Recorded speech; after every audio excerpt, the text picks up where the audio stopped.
Hey guys, it's Aaron again from Eirinn'sIntel. What can I talk about, really? I usually do these videos on the fly. I don't usually try to make them, super edited or that's one thing I notice is some people when they do a YouTube video, it's kind of like mine where they just do, you know, the best they can to kind of reflect who they are and what they have to say, and they don't really change anything about their conversation. They don't edit it, they don't splice it together with other videos, they don't necessarily change the brightness contrast, they don't put a filter on it, they don't change the color scheme.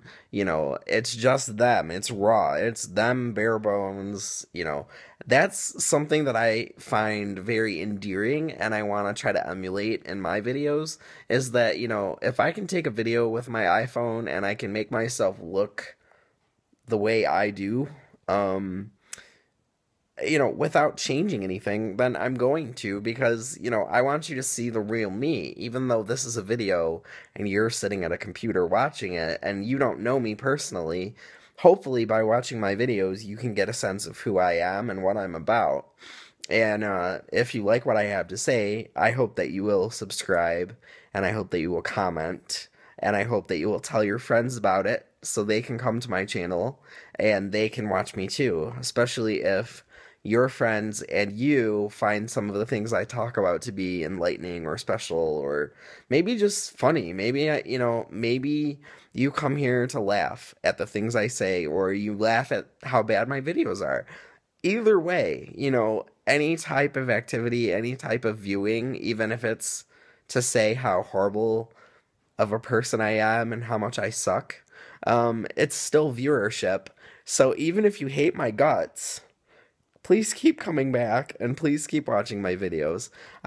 Hopefully you don't hate my guts. Hopefully you like my videos and you think that what I have to say is valid. And while you may not necessarily agree with what I have to say, hopefully you can at least see my point of view or see where I'm coming from. So, something about me that I might not have talked about is that I was born with cerebral palsy. And what that is it's a neuromuscular disorder. That's usually how I like to describe it to people. It's actually not its own thing. It's a really brain disorder caused by premature birth. So I was born 11 weeks early, and I was very small when I was born. I was probably the size of, if you put your two palms together and you hold them out like you're offering up, say, like food or a plate of something like a donut. That is the size of me. I would be the size of that plate with that donut. Roughly, I was 2 pounds, 6 3/4 ounces only. And that is severely, severely underweight. My lungs were not fully developed. I was, from my understanding, a blue baby, which means that I wasn't receiving oxygen to my brain. And I certainly was not crying, because one of the things that doctors look for, and anybody who knows anything about babies kind of knows this, is that the baby's crying and the baby's making sound.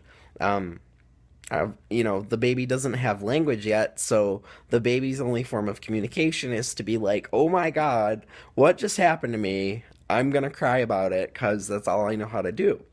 If the baby is not crying when he or she comes out of the womb, it's usually a concern to the medical staff, even today. I don't think that would change from 1986 to now. However, I do know that medical technology has increased exponentially since I was born, roughly 29 years ago, and 29 years ago last month, actually. I actually received a cake for my first month, and I've seen the pictures. The cake said, "Happy first month, Aaron." That was because neither my mom or my dad knew whether I was going to make it, out of the hospital, let alone make it home. So, yeah, I stayed in the hospital for a long time.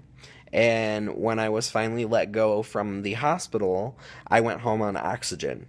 So I was on oxygen for a period of time, and I actually kind of forget how long that was, but eventually my lungs were able to recover and develop enough to actually function on their own.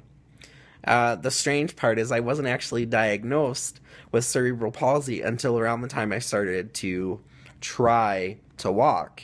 And we found out, well, my parents found out that I couldn't walk normally and I wasn't reaching my milestones, which again, I was reaching them, but I was reaching them delayed, which is classic for a CP baby. He or she will not achieve his milestones or her milestones at the same rate as a child without cerebral palsy or a neuromuscular disorder, of which there are others besides CP.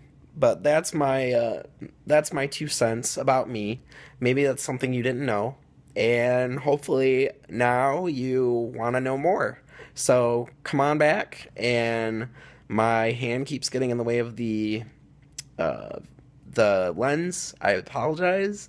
But anyways, hope you enjoyed my video, and subscribe and like, maybe post it to your Facebook, share it, do some things, tell your friends.